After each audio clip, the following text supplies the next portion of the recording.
So not only is there that education with the physician, there's the re-education of the patient. Correct. How do you communicate these new technologies and the new biology, our understanding of the biology of lung cancer to your patients? Carefully. It's very difficult because the complexity of not only these drugs, but the trials in which these drugs are tested, bringing it down on the patient level so that the patient can understand in lay terms.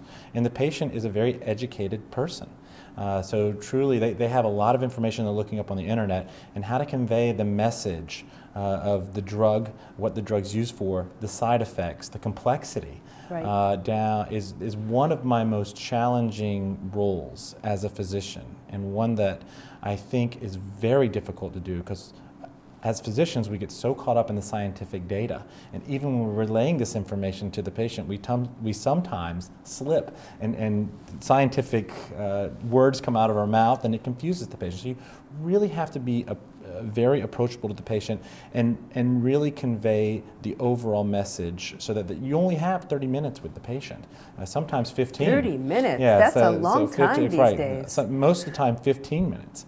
So how to enroll a patient during that 15 minutes and convey to them what the take-home points of this drug are that spent 20 years in development is a challenging thing to do. I'm curious, what you learned about doctor-patient communication in medical school, what you observed in the way physicians communicate with patients during, let's say, your residency,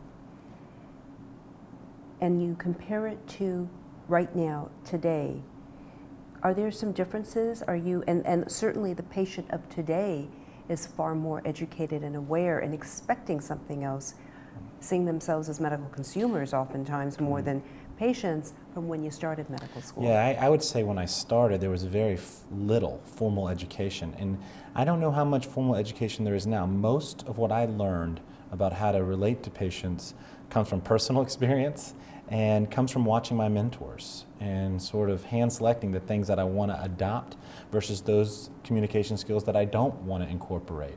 So I'd say that most of my learning of how to communicate with patients comes from just personal experience with mentors during my medical school, my clerkships, and my residencies.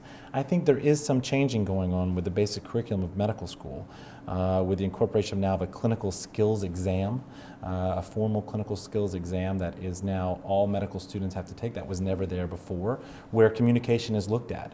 So I think that that's changing. I would like to see it change more drastically, because I think we still sometimes don't have the right tools or learn the right tools to help us better communicate as physicians to our patients. So I would say it's still a learning process for me. What do you think the advocate community can do to help better prepare the patient community, and in this case the lung cancer patient community, to understand and be better prepared for the new era of therapies? Right. So I think one of the things I tell all my patients, especially when they come to me as a patient advocate myself, when patients come to me and say, I want to get a second opinion or a third opinion, one of the things I tell them is, number one, bring your family members with you so that they can ask questions as well. That is sometimes the best form of communication, having multiple people in the room who, different angles of the family to address. The second thing I tell them, and again, these are the two things I always say, is if you're going to get a second opinion, bring a family member with you, and also bring a pen and paper and write down, and don't hesitate to ask questions, because I think patients are still reluctant sometimes to challenge the physician and ask questions. So, and a tape recorder if the patient. And I've had several patients bring tape recorders and also their iPhones with recorders and tape the conversation so that they can go back and listen to it. So you know, even when a patient comes to see me, I encourage family members to come. I encourage them to record it, and I encourage them to write down things. And especially with a new patient visit, I encourage questions, because I still think patients sometimes feel like they don't want to challenge the doctor in the room, and by questioning whatever trial or whatever drug they want to give them,